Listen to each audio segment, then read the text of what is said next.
నమస్కారం. వి తెలుగు న్యూస్ కి స్వాగతం. హెడ్లైన్ చూద్దాం.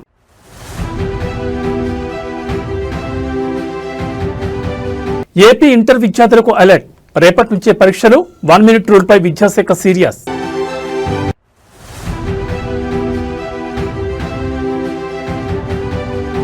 తెలంగాణలో రాక్షస పాలన. పసికందు ప్రాణం తీసిన అధికార గర్వం.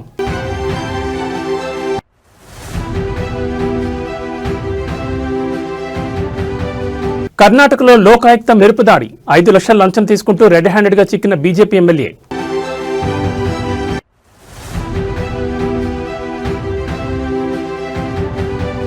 ఫిల్మ్ఫేర్ వేదికగా పుష్ప 2 రూలింగ్.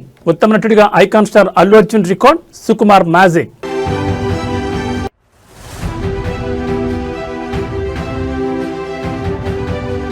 వరల్డ్ కప్ ధమాకా. నేడు భారత్ వర్సెస్ సౌత్ ఆఫ్రికా ఢీ. అహ్మదాబాద్ లో 1,00,000 మంది సాక్షిగా సూపర్ ఫైట్. ఇక వివరాలు చూస్తే ఏపీలో రేపటి నుంచి అసలైన పరీక్షా కాలం మొదలు కాబోతోంది. లక్షలాది మంది విద్యార్థుల భవిష్యత్తు నిర్ణయించే ఇంటర్మీడియట్ పబ్లిక్ పరీక్షలకు రంగం సిద్ధమైంది. రేపు అంటే ఫిబ్రవరి 23 నుంచి రాష్ట్ర వ్యాప్తంగా ఈ పరీక్షలు ప్రారంభం కానున్నాయి. మరి విద్యార్థులు ఎలాంటి జాగ్రత్తలు తీసుకోవాలి? ప్రభుత్వం చేసిన ఏర్పాట్లేంటి? ఉదయం 9 గంటల నుంచి మధ్యాహ్నం 12 గంటల వరకు 1 మినిట్ రూల్ అమల్లో ఉంది. 1 నిమిషం ఆలస్యమైన కేంద్రంలోకి అనుమతి ఉండదు. ప్రతి సెంటర్లో సీసీ కెమెరాల నిఘా మరియు త్రాగునీరు, ఓఆర్ఎస్ వంటి కనీస వసతులు. విద్యార్థులు ఇది మీ కష్టానికి ప్రతిఫలం దక్కే సమయం. పరీక్షా కేంద్రానికి కనీసం గంట ముందే చేరుకోవడం ఉత్తమం. హాల్ టికెట్ తో పాటు పెన్నులు, పెన్సిళ్లు సిద్ధం చేసుకోండి. 1 నిమిషం ఆలస్యమైన లోపలికి అనుమతించబోమని విద్యాశాఖ స్పష్టం చేసింది. కాబట్టి ట్రాఫిక్ ఇబ్బందులు దృష్టిలో పెట్టుకుని ఇంటి నుంచి త్వరగా బయలుదేరండి. ఇక పరీక్షల నిర్వహణకు వస్తే ఎక్కడ పేపర్ లీకేజీలు కానీ మాల్ ప్రాక్టీస్ కానీ జరగకుండా ప్రభుత్వం పకడ్బందీగా ఏర్పాట్లు చేసింది. ఫ్లయింగ్ స్క్వాడ్ నిరంతరం నిఘా ఉంచుతాయి. మొబైల్ ఫోన్లు లేదా ఎలాంటి ఎలక్ట్రానిక్ గాడ్జెట్లను పరీక్షా కేంద్రాల్లోకి అనుమతించరు. ఒత్తిడికి లోను కావద్దు. బయలుదేరే ముందు హాల్ టికెట్ ఉందో లేదో మరోసారి చెక్ చేసుకోండి. పరీక్షకు వెళ్లే ముందు తేలికపాటి ఆహారం తీసుకోండి. మంచినీళ్ళు తాగండి. పరీక్షలు రాస్తున్న విద్యార్థులందరికీ మా తరపున కూడా ఆల్ ది బెస్ట్.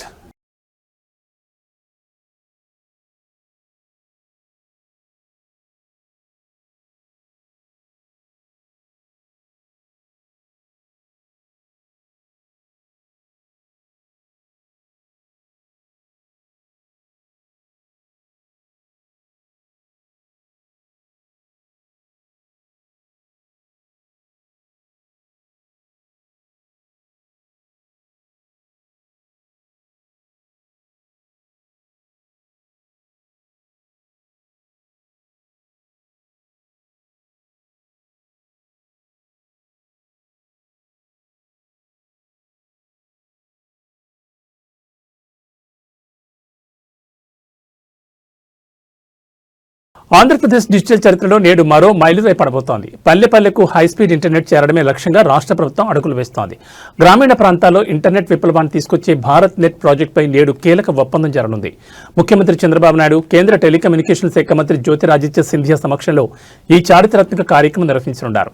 రాష్ట్రంలోని ప్రతి గ్రామానికి, ప్రతి ఇంటికి హైస్పీడ్ బ్రాడ్బ్యాండ్ సేవలు అందించడం కేంద్ర ప్రభుత్వ డిజిటల్ భారత్ నిధి సహాయంతో ఈ ప్రాజెక్టు అమలవుతుంది. ఈ ప్రాజెక్టు ద్వారా గ్రామాల్లో భారత్ నెట్ ఉద్యమి మోడల్తో యువతకు కొత్త ఉపాధి అవకాశాలు వస్తాయి. గతంలో ఐటీ రంగంలో హైదరాబాద్ను విశ్వవ్యాప్తం చేసిన చంద్రబాబు ఇప్పుడు ఏపీని క్వాంటమ్ మరియు ఏఐ హబ్గా తీర్చిదిద్దే పనులు పడ్డారు. ఇందులో భాగంగానే మొన్న ఢిల్లీలో గూగుల్, ఐబీఎం వంటి సంస్థలతో 7 ఒప్పందాలు చేసుకున్న సంగతి తెలిసిందే. దానికి కొనసాగింపుగా ఇప్పుడు గ్రామాల్లో డిజిటల్ మౌలిక వస్తువులను బలోపేతం చేసేందుకు భారత్ నెట్తో చేతులు కలుపుతున్నారు. ఈ భారత్ నెట్ ఒప్పందం వల్ల పల్లెటూళ్ళలో చదువుకునే విద్యార్థులకు ఆన్లైన్ విద్య, రైతులకు డిజిటల్ వ్యవసాయ సేవలు మరియు ప్రజలందరికీ ఈ గవర్నెన్స్ సేవలు వేగంగా అందుతాయి. ముఖ్యంగా రింగ్ టెక్నాలజీని ఉపయోగించడం ద్వారా ఇంటర్నెట్ కనెక్షన్లు ఎలాంటి అంతరాయం లేకుండా చూసేలా ఈ ఒప్పందాలు, నిబంధనలు ఉన్నాయి. ప్రతి గ్రామ పంచాయతీకి ఫైబర్ ఆప్టిక్ కేబుల్ నెట్వర్క్, కేంద్రం నుంచి సుమారు 100 కోట్ల రూపాయల కేటాయింపులు, టెలిమెడిసిన్, ఆన్లైన్ బ్యాంకింగ్ వంటి సేవలు మారుమూల ప్రాంతాలకు చేరువవుతాయి. ముఖ్యమంత్రి చంద్రబాబు అమరావతిని క్వాంటమ్ వ్యాలీగా ఏపీని టెక్నాలజీ రాజధానిగా మార్చాలనే సంకల్పంతో ఉన్న వేళ ఈ భారత్ నెట్ ఒప్పందం గ్రామీణ ఆర్థిక వ్యవస్థను పరుగులు పెట్టించనుంది.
ప్రముఖ పుణ్యక్షేత్రం శ్రీశైలంలో భారీ ప్రమాదం తప్పింది. భక్తులతో కిటకిటలాడుతున్న క్షేత్రంలో ఒక్కసారిగా మంటలు చెలరేగి కలకలం సృష్టించాయి. శ్రీశైలం ఆలయం సమీపంలోని ఒక వీఐపీ కాటేజ్లో అగ్ని ప్రమాదం సంభవించింది. అసలు అక్కడ ఏం జరిగింది? భక్తులు సురక్షితంగా ఉన్నారా? శ్రీశైలం దేవస్థానం పరిధిలోని ఒక వీఐపీ కాటేజ్ గదిలోని ఏసీ ఒక్కసారిగా పేలడం వల్ల ఈ మంటలు వ్యాపించాయి. కాటేజ్లోని ఫర్నిచర్ మరియు ఇతర వస్తువులు అగ్నికి ఆహుతయ్యాయి. పవిత్ర క్షేత్రం శ్రీశైలంలో భక్తులు బస చేసే ఒక వీఐపీ కాటేజ్లో ఉన్నటువంటి భారీ శబ్దం వినిపించింది. గదిలోని ఏసీ షార్ట్ సర్క్యూట్ కారణంగా పేలిపోవడంతో మంటల క్షణాల్లో గది మొత్తం వ్యాపించాయి. దట్టమైన పొగలు రావడంతో చుట్టుపక్కల ఉన్న భక్తులు భయాందోళనకు గురయ్యారు. అయితే ప్రమాదం జరిగిన సమయంలో గదిలో ఎవరూ లేకపోవడంతో పెద్ద ప్రాణాపాయం తప్పింది. ప్రమాదం జరిగిన వెంటనే అప్రమత్తమైన ఆలయ సిబ్బంది అగ్నిమాపక దళానికి సమాచారం అందించారు. ఫైర్ సిబ్బంది హుటాహుటిన ఘటనా స్థలానికి చేరుకుని శ్రమించి మంటలు అదుపులో తెచ్చారు. దీనివల్ల మంటలు పక్కనే ఉన్న ఇతర కాటేజీలకు వ్యాపించకుండా అడ్డుకోగలిగారు. ప్రస్తుతం అందరూ సురక్షితంగా ఉన్నారు. ఎవరికి ఎలాంటి గాయాలు కాలేదు. ఆలయ అధికారులు ఘటనా స్థలాన్ని పరిశీలించి ఇతర కాటేజీల్లో కూడా ఎలక్ట్రికల్ వైరింగ్ మరియు ఏసీల కండిషన్ తనిఖీ చేయాలని ఆదేశించారు. ఎండలు పెరుగుతున్న తరుణంలో ఏసీల వినియోగం పెరుగుతోంది. పాతబడిన ఏసీలు లేదా వైరింగ్ లోపాల వల్ల ఇలాంటి ప్రమాదాలు జరిగే అవకాశం ఉంది. శ్రీశైలంలో జరిగిన ఘటనతో అధికారులు అప్రమత్తమయ్యారు. భక్తులు ఎవరూ ఆందోళన చెందాల్సిన పని లేదని, పరిస్థితి ఇప్పుడు పూర్తిగా అదుపులో ఉందని దేవస్థానం ప్రకటించింది.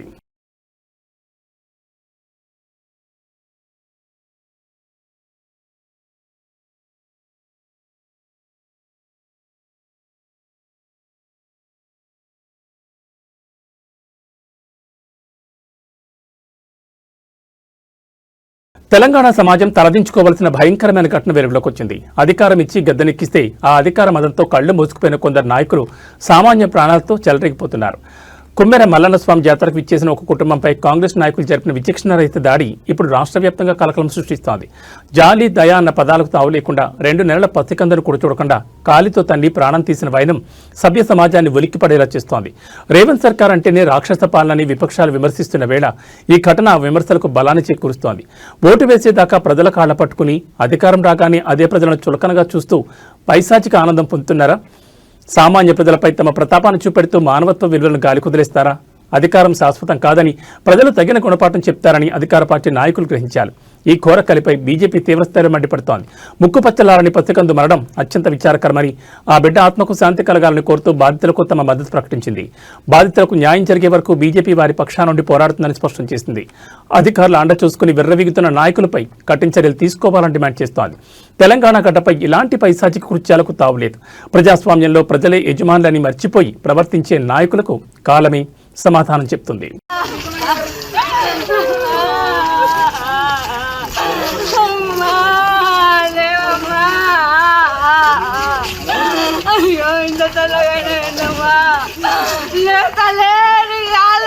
తెలంగాణ ప్రజలకు వాతావరణ శాఖ కీలక హెచ్చరిక జారీ చేసింది. ఎండలు ముదురుతున్న వేళ ఒక్కసారిగా వాతావరణం మారిపోబోతోంది. రాగల 3 రోజుల పాటు రాష్ట్రంలోని పలు జిల్లాల్లో అకాల వర్షాలు కురిసే అవకాశం ఉందని వాతావరణ కేంద్రం తెలిపింది. ముఖ్యంగా ఉరుములు, మెరుపులతో కూడిన వర్షాలు పడే ఛాన్స్ ఉండడంతో ఎల్లో అలర్ట్ ప్రకటించారు. ఫిబ్రవరి 22 నుంచి 24 తేదీ వరకు ఆదిలాబాద్, నిజామాబాద్, కామారెడ్డి, నిర్మల్ మరియు పరిసర ప్రాంతాలు గంటకు 30 నుంచి 40 కిలోమీటర్ల వేగంతో వీచే గాలులు, పిడుగులు పడే అవకాశం ఉంది. ఈ అకాల వర్షాల కారణంగా అన్నదాతలు ఆందోళన గురిచేస్తోంది. ప్రస్తుతం చేతికొచ్చిన పంటలు, ఆరబోసిన ధాన్యం విషయంలో రైతులు అప్రమత్తంగా ఉండాలి. ముఖ్యంగా ఉత్తర తెలంగాణ జిల్లాలైన ఆదిలాబాద్, నిజామాబాద్, కామారెడ్డి ప్రాంతాల్లో వర్ష ప్రభావం ఎక్కువగా ఉండొచ్చని అంచనా వేస్తున్నారు. ఆకాశం మేఘావృతమై ఉష్ణోగ్రతలు ఒకసారిగా తగ్గే అవకాశం ఉంది. ఉరుములు, మెరుపులు వచ్చే సమయంలో చెట్ల కింద గానీ, విద్యుత్ స్తంభాల దగ్గర గానీ ఉండొద్దని అధికారులు సూచిస్తున్నారు. పిడుగులు పడే ప్రమాదం ఉన్నదన బయట తిరిగేవారు సురక్షిత ప్రాంతాల్లో ఆశ్రయం పొందాలని కోరుతున్నారు. గాలివాన వల్ల అక్కడక్కడ విద్యుత్ సరఫరా కూడా అంతరాయం కలిగే అవకాశం ఉంది. కళ్ళాల్లో ఉన్న ధాన్యం తడవకుండా టార్పాలిన్ కవర్లు సిద్ధం చేసుకోవాలని, వర్షం పడే సమయంలో వాహనదారులు జాగ్రత్తగా ఉండాలని, దృశ్యమానం తగ్గే అవకాశం ఉందని తెలిపారు. ఉరుములు మొదలైనప్పుడు ఎలక్ట్రానిక్ వస్తువులను వాడకపోవడం ఉత్తమన్నారు. ఈ అకాల వర్షాల వల్ల అటు సామాన్య ప్రజలకు ఎండల నుంచి కాస్త ఉపశమనం లభించినా ఇటు రైతాంగానికి మాత్రం కంటి మీద కొనుక్కు లేకుండా చేస్తోంది.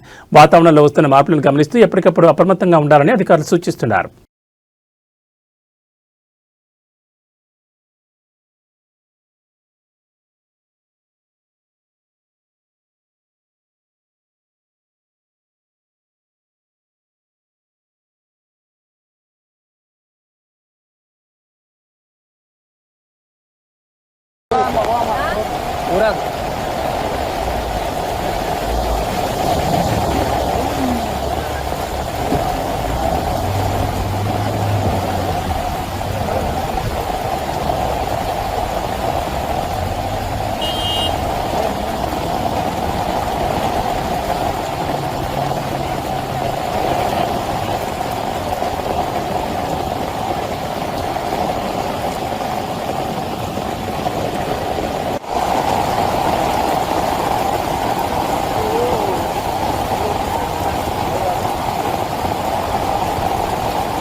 ఉత్తర తెలంగాణ వరప్రదాయిని దేవాదుల ఎత్తిపోతల పథకంపై రాష్ట్ర ప్రభుత్వం స్పెషల్ ఫోకస్ పెట్టింది. ఏళ్ల తరబడి సాగుతున్న ఈ ప్రాజెక్టు పనులను త్వరితగతిన పూర్తి చేసి రైతులకు సాగునీరు అందించడమే లక్ష్యంగా అడుగులు వేస్తోంది. ఈ క్రమంలోనే దేవాదుల ప్రాజెక్టు పురోగతిపై ముఖ్యమంత్రి రేవంత్ రెడ్డి నేడు కీలక సమీక్ష నిర్వహించనున్నారు. దేవాదుల ఎత్తిపోతల పథకం పనులు ప్రస్తుత పరిస్థితి మరియు పెండింగ్ పనులను వేగవంతం చేసి ఈ ఏడాది చివరికల్లా పూర్తి చేయడం నీటిపారుదల శాఖ ఉన్నతాధికారులు మరియు ఇంజనీర్లు దేవాదుల ప్రాజెక్టు ఉమ్మడి వరంగల్, నల్గొండ మరియు కరీంనగర్ జిల్లాల రైతులకు ఎంతో కీలకం. అయితే కొన్ని సాంకేతిక కారణాలు, నిధుల కొరతల వల్ల పనులు నత్తనడకం సాగుతున్నాయి. దీనిపై సీరియస్ గా ఉన్న ముఖ్యమంత్రి రేవంత్ రెడ్డి నేటి సమీక్షలో అధికారులకు దిశానిర్దేశం చేయనున్నారు. ఎక్కడెక్కడ పనులు ఆగిపోయాయి, భూసేకరణ సమస్యలు ఏమైనా ఉన్నాయా అనే అంశాలపై ఆరా తీయనున్నారు. ముఖ్యంగా ఈ ప్రాజెక్టు ద్వారా లక్షలాది ఎకరాలకు నీరు అందించడమే కాకుండా చెరువులు నింపే ప్రక్రియను కూడా వేగవంతం చేయాలని ప్రభుత్వం భావిస్తోంది. పనుల్లో జాప్యాన్ని సహించేది లేదని, డెడ్లైన్ లోపు పనులు పూర్తి చేయాలని సీఎం అధికారులను ఆదేశించే అవకాశం ఉంది. ఈ సమీక్ష తర్వాత నిధుల విడుదలపై కూడా స్పష్టత వచ్చే ఛాన్స్ ఉంది. మూడవ దశ పనులు, ప్రస్తుత స్థితిగతులు, పెండింగ్ లో ఉన్న భూసేకరణ ప్రక్రియను పూర్తి చేయడం, బడ్జెట్ పరంగా పనులకు అవసరమైన నిధులపై చర్చ, ప్రాజెక్టులు పూర్తయితేనే గ్రామీణ ఆర్థిక వ్యవస్థ బలపడుతుందని నమ్ముతున్న ప్రభుత్వం దేవాదుల విషయంలో పకడ్బందీ ప్రణాళికతో ముందుకు వెళ్తోంది. నేటి సమీక్ష తర్వాత ప్రభుత్వం ఎలాంటి నిర్ణయాలు తీసుకుంటుందో వేచి చూడాలి.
తెలంగాణలో నేడు విద్యార్థుల కోలాహలం కనిపిస్తోంది. రాష్ట్ర వ్యాప్తంగా ఉన్న గురుకుల పాఠశాలలో 5వ తరగతి ప్రవేశాల కోసం నిర్వహించే TGCET 2026 పరీక్ష నేడు ప్రారంభమైంది. తమ ఉజ్వల భవిష్యత్తు కోసం వేలాది మంది చిన్నారి విద్యార్థులు ఈ పోటీ పరీక్షకు హాజరవుతున్నారు.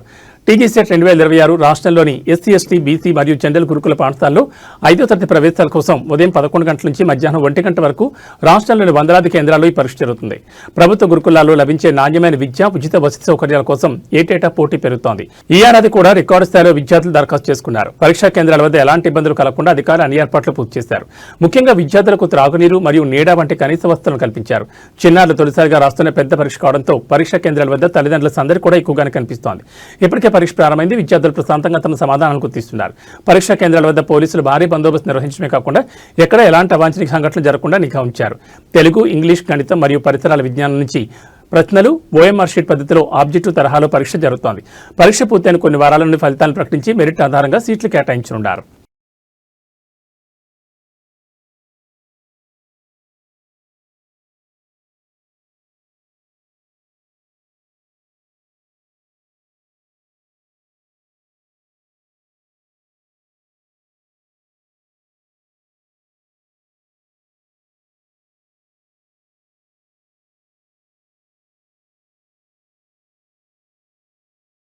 పొరుగు రాష్ట్రం కర్ణాటకలో రాజకీయ ప్రకంపనలు రేగుతున్నాయి. అవినీతిపై ఉక్కుపాదం మోపుతున్న లోకాయుక్త పోలీసులు ఏకంగా ఒక అధికార పార్టీ ఎమ్మెల్యేని రెడ్ హ్యాండెడ్ గా పట్టుకున్నారు. 5 లక్షల రూపాయల లంచం తీసుకుంటూ BJP MLA doctor Chandru Lamani పోలీసులకు చిక్కారు. ఈ ఘటన ఇప్పుడు కన్నడ పెను సంచలనంగా మారింది.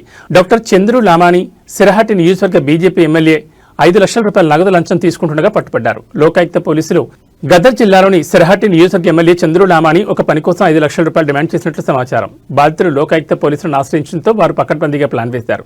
ప్లాన్ ప్రకారం ఎమ్మెల్యే లంచం తీసుకుంటుండగా లోకాయుక్త అధికారులు మెరుపుదాడి చేసి ఆయన్ను రెడ్ హ్యాండెడ్ గా పట్టుకున్నారు. ఎమ్మెల్యే అరెస్టుతో గదర్ జిల్లాలో ఒక్కసారిగా ఉద్రిక్తత నెలకొంది.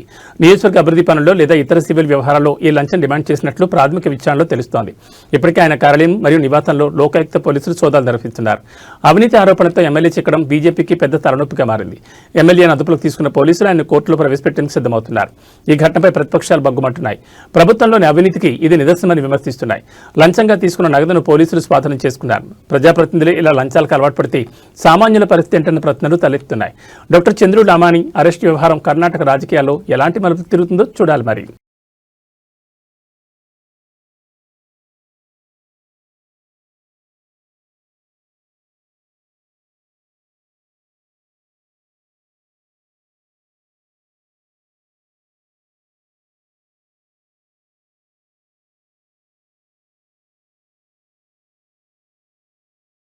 ಕೈಯಲ್ಲಿ ಸಿಕ್ಕಾಕೊಂಡಿದ್ದಾನೆ ಸರ್.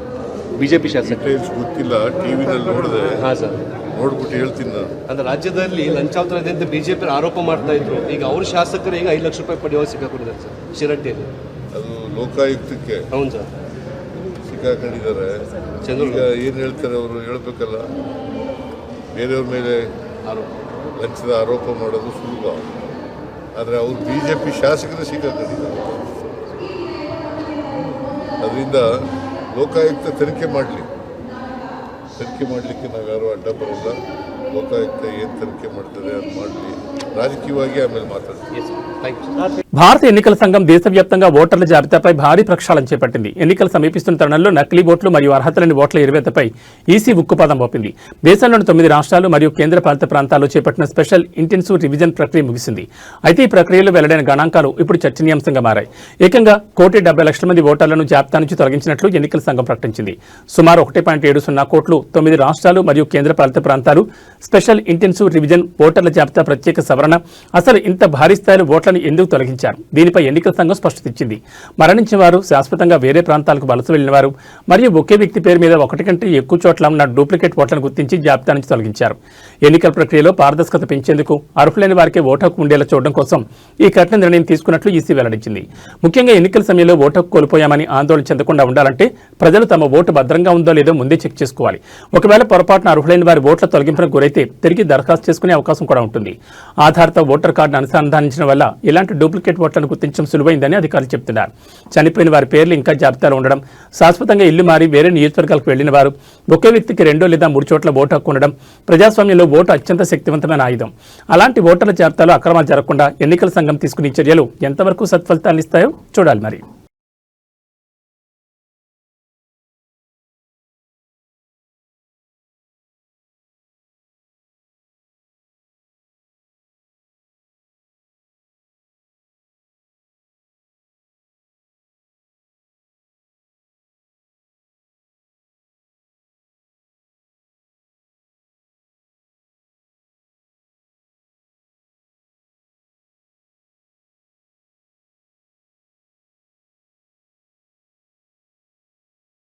భారత ఆర్థిక వ్యవస్థ గర్వించదగ్గ రోజు ఇది. ప్రపంచ ఆర్థిక అనిశ్చితి నెలకొన్న తరుణంలో కూడా భారత్ తన పటిష్టతను చాటుకుంది.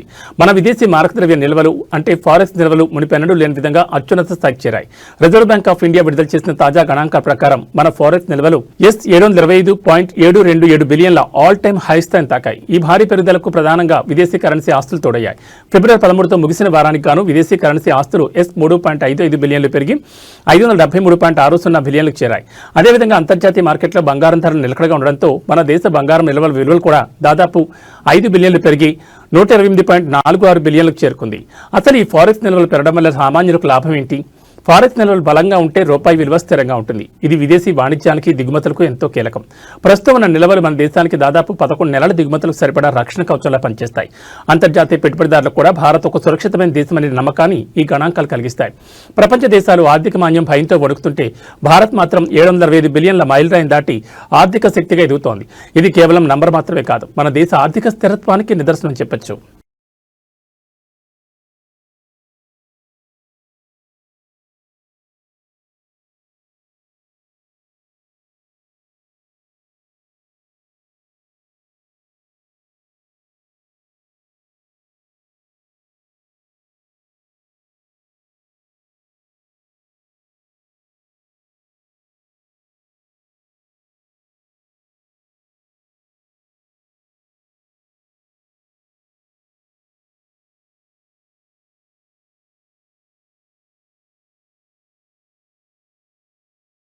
సినీ లోకంలో అత్యంత ప్రతిష్టాత్మకంగా భావించే బ్లాక్ లేడీ అవార్డుల సందడి ముగిసింది. కేరళలోని కొచ్చి వేదిక జరిగిన 70వ ఫిల్మ్ఫేర్ అవార్డ్స్ 2026 వేడుకలో తెలుగు చిత్ర పరిశ్రమ తన సత్తా చాటింది. టాలీవుడ్ బాక్సాఫీసును షేక్ చేసిన పుష్ప 2 అవార్డుల వేటలోనూ తన రోలింగ్ చూపించింది. ఐకాన్ స్టార్ అల్లు అర్జున్ మరోసారి ఉత్తమ నటుడిగా నిలిచి రికార్డు సృష్టించారు. ఈ అవార్డుతో అల్లు అర్జున్ తన కెరీర్లో 7వ ఫిల్మ్ఫేర్ అవార్డును ఖాతాలో వేసుకున్నారు. పుష్ప ది రైజ్ కు నేషనల్ అవార్డు అందుకున్న బన్నీ ఇప్పుడు పుష్ప 2కు బెస్ట్ యాక్టర్ అవార్డు అందుకోవడం విశేషం. ఇక దర్శకుడు సుకుమార్ తనదైన మేకింగ్ తో మరోసారి బెస్ట్ డైరెక్టర్ అవార్డును కైవసం చేసుకున్నారు. కేవలం భారీ బడ్జెట్ సినిమాలే కాదు, కంటెంట్ ఉన్న చిన్న సినిమాలు కూడా ఈసారి మెరిశాయి. 35 చిన్న కథ కాదు సినిమాలో చిత్రంలో తల్లి పాత్రలో అద్భుతమైన నటన కనబరిచిన నివేద థామస్ ఉత్తమ నటిగా అవార్డు అందుకోవడం అందరినీ ఆకట్టుకుంది. అలాగే కల్కి 2898 ఏడీలో అశ్వత్థామగా మెప్పించిన లెజెండరీ యాక్టర్ అమితాబ్ బచ్చన్ ఉత్తమ సహాయ నటుడిగా నిలిచారు. మొత్తానికి కొచ్చిలో జరిగిన ఈ వేడుకలో టాలీవుడ్ స్టార్స్ మెరుపులు మెరిపించారు. అల్లు అర్జున్ తన స్పీచ్లో అభిమానులకు కృతజ్ఞతలు తెలుపుతూ పుష్ప 3 పై కూడా హింట్ ఇచ్చారు.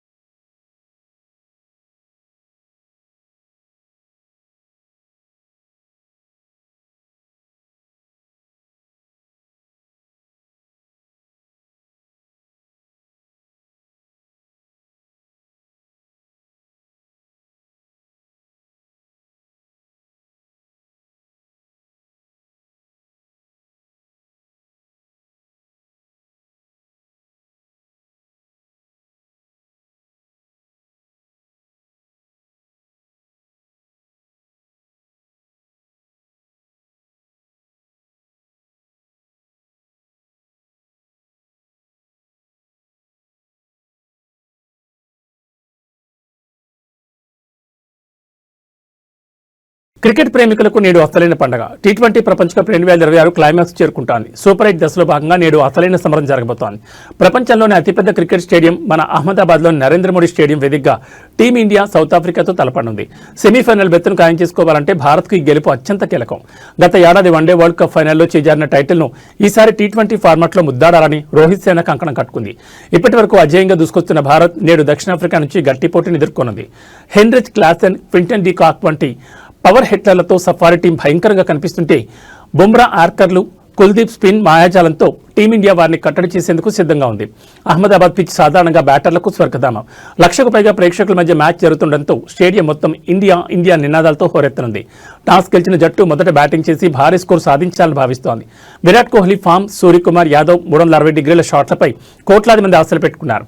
పవర్ ప్లేలో మెరుపు ఆరంభం లభిస్తే భారత్కు తిరుగుండదు. డెత్ ఓవర్లలో బుమ్రా వేసే యార్కర్లే మ్యాచ్ స్వరూపాన్ని మార్చేయగలం. డేవిడ్ మిల్లర్ మరియు క్లాసెన్లను త్వరగా అవుట్ చేయడంపైనే భారత్ విజయం ఆధారపడింది. ఈ రాత్రి 7 గంటల నుంచి టీవీల ముందుకు, మొబైల్స్ ముందుకు చేరిపోవడానికి సిద్ధంగా ఉండండి.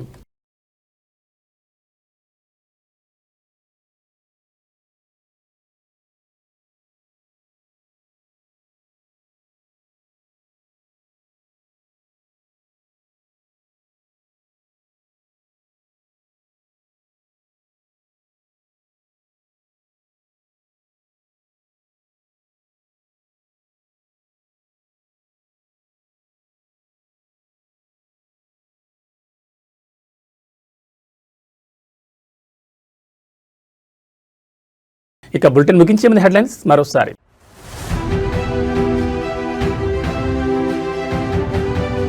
ఏపీ ఇంటర్ విద్యార్థులకు అలర్ట్. రేపటి నుంచే పరీక్షలు. 1 మినిట్ రూల్పై విద్యాశాఖ సీరియస్.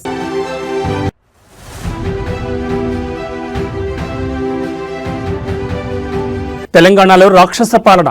పసికందు ప్రాణం తీసిన అధికార గర్వం.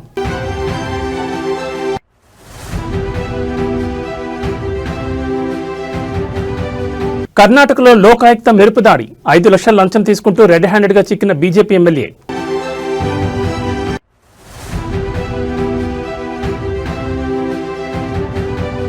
ఫిల్మ్ఫేర్ వేదికగా పుష్ప 2 రూలింగ్. ఉత్తమ నటుడిగా icon star Allu Arjun record. Sukumar magic.